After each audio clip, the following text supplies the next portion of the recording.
अरे नम्रता, शाम के 7 बज गए हैं। अब तो उठ जाओ। वैसे इतनी लेट तक तो तुम सोती नहीं। तबीयत तो ठीक है ना तुम्हारी? नम्रता की सास शारदा जी ने उससे पूछा। नम्रता ने कहा, नहीं मम्मी जी, तबीयत कुछ ठीक नहीं लग रही। बदन दर्द हो रहा है और सर भी भारी लग रहा है।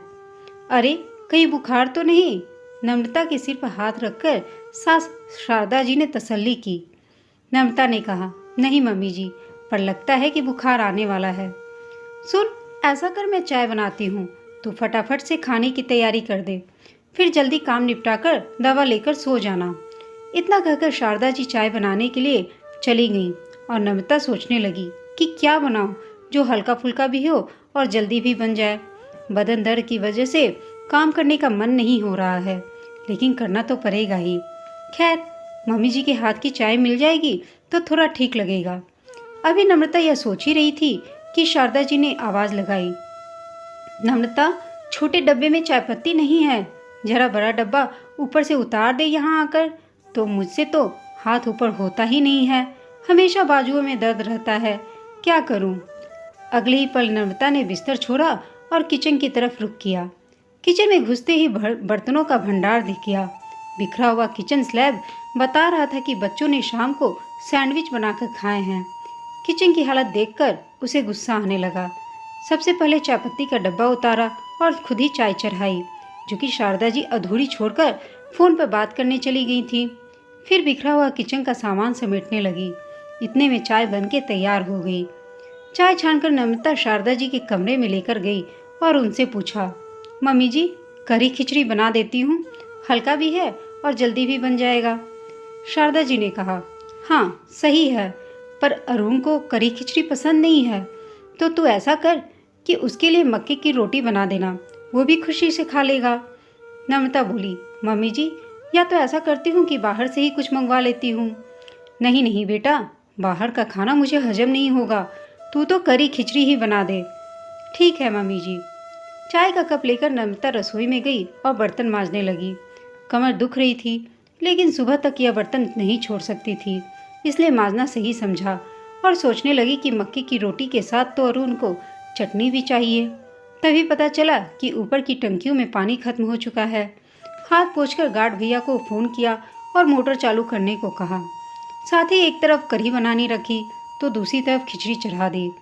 फ्रिज में नज़र घुमाई तो पता चला कि चटनी खत्म है, इसलिए साथ साथ चटनी के लिए हरा धनिया साफ करने लगी। इतने में ही शारदा जी रसोई में आईं। अरे नम्रता, धनिया मुझे दे दे, मैं साफ कर देती हूँ और चटनी भी बना देती हूँ, तू जरा जाकर आराम कर ले। ठीक है मम्मी जी, वैसे करी खिचड़ी बन गई है, मक्के की रोटी गरम गरम सेक दूंगी और काफ़ी सारा धनिया साफ हो गया है, आप बस चटनी बना लीजिए, मैं जरा कमर सीधी करके आई। इतना कहकर नम्रता अंदर गई और देखा बेटी अपने प्रोजेक्ट के लिए पुराने अखबार बेड पर फैलाकर कुछ ढूंढ रही थी। त्रिशु, ये क्या बेटा, अखबार क्यों फैला कर रखी है? चलो हटाओ ये सब, मुझे आराम करना है। इतना कहकर नम्रता ने सामान एक तरफ किया और आराम से बैठ गई। अभी केवल 5 मिनट ही हुए थे कि नम्रता का पति अरुण का आगमन हो गया। बेटी को पलंग साफ करने के लिए बोलकर नम्रता फिर से किचन में आ गई। खाना गर्म किया, मक्के की रोटी सेकी और सभी को खाना भी परोस दिया। कमर का दर्द जो का त्यों था। अपनी थाली लगाकर वो कमरे में आ गई। देखा तो पलंग अभी तक बिखरा पड़ा था। अब नम्रता का गुस्सा 7वें आसमान पर था, लेकिन उनके हाथ में खाने की थाली थी, इसलिए उसने थाली एक तरफ पटक कर बच्चों को डांटना सही नहीं लगा, क्योंकि ये अन्न का अनादर था। लेकिन अगले ही पल जब वह पलंग पर बैठी तो कमर दर्द के मारे आंखों से आंसू आ गए और वह कराहने लगी। आवाज़ सुनकर अरुण भी कमरे में आ गए। क्या हुआ नम्रता, तुम ठीक तो हो ना? पीछे से शारदा जी भी आईं और बोली, बेटा, इसे कल से बुखार जैसा लग रहा है, कमर में भी बहुत दर्द है, मैंने तो कहा भी था कि आराम कर ले।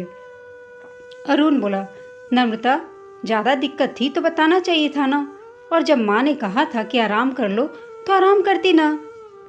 नम्रता बोली, वाह अरुण वाह, कितना आसान है यह कह देना कि आराम कर लो, लेकिन कैसे करूं, यह भी तो बताइए। दर्द के मारे मैं बैठ भी नहीं पा रही हूँ, लेकिन ऐसे में भी किसी से मदद की उम्मीद नहीं है मुझे। बच्चों को पता था कि मेरी तबीयत ठीक नहीं है, फिर भी पूरा किचन फैलाकर छोड़ दिया था। ऊपर से प्रोजेक्ट के नाम पर पूरा बेड बिखेर कर रख दिया है। कमर सीधी करने की भी जगह नहीं है। आपको भी पता है कि मेरी तबीयत ठीक नहीं है, लेकिन बोलने के बावजूद भी आप थोड़ा जल्दी नहीं आए ताकि डॉक्टर के पास जा सके।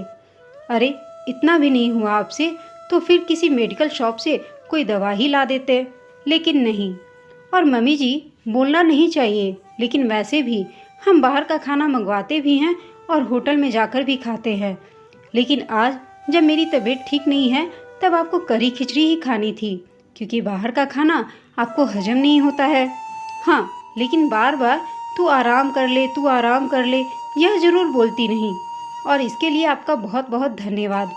पर काश कि एक बार मुझे वह मौका भी देती कि मैं आराम कर पाती। चाहते तो आप और त्रिशु मिलकर किचन क्लीन कर सकते थे। बच्चे चाहते तो रूम को बिखरा हुआ नहीं छोड़कर साफ कर देते।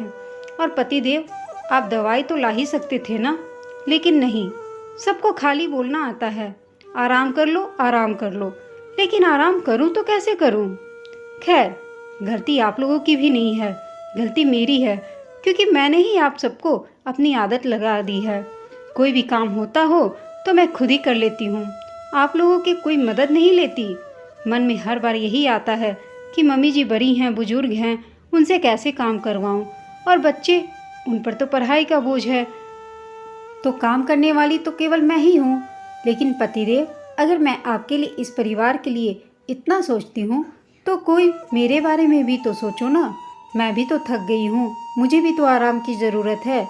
मेरी भी तो कुछ इच्छा होती है कि बीमारी में कोई मुझे कुछ बनाकर खिला दे, कोई मेरे हाथ में दूध का गिलास पकड़ा दे ताकि मैं जल्दी से ठीक हो जाऊँ। इतना सब कुछ कहते कहते नम्रता का गला भर आया था। दिल में छुपी हुई हर बात आज गुबार बनकर बाहर निकल चुकी थी। सबके नजरें झुकी हुई थीं। आज नम्रता के बुखार ने सबकी आंखें खोल दी थीं। झुकी हुई नजरें बता रही थीं कि सभी को अपनी गलती का एहसास था। तभी बेटी बोली, मम्मी सॉरी, लेकिन आप उठो, आप एक काम करो, हमारा रूम बिल्कुल क्लीन है, आप वहाँ पर जाकर बैठो, मैं आपके लिए खाना गर्म करके लाती हूँ। त्रिशु ने नम्रता को सहारा देकर उठने में मदद की और अपने कमरे में लेटा दिया। अरुण चुपचाप अपनी गाड़ी लेकर मेडिकल शॉप पर गए और नम्रता के लिए दवाई ले आए। त्रिशु ने खाना गर्म किया और नम्रता को अपने हाथों से खिलाया। अरुण ने दवाई लाकर दी और मम्मी जी ने गर्म दूध। फिर मम्मी जी ने किचन साफ किया और बच्चों ने नम्रता का बेड क्लीन करके तकिया लगा दिया। यह सब कुछ देखकर नम्रता की आधी तबीयत तो वैसे ही ठीक हो गई।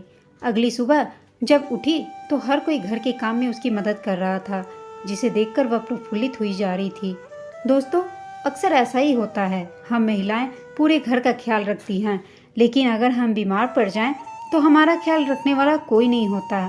हाँ, हर कोई यह ज़रूर कह देता है कि आराम कर लो, लेकिन हमें आराम करने के लिए फुर्सत के लम्हे कैसे मिलेंगे, यह कोई नहीं देखता।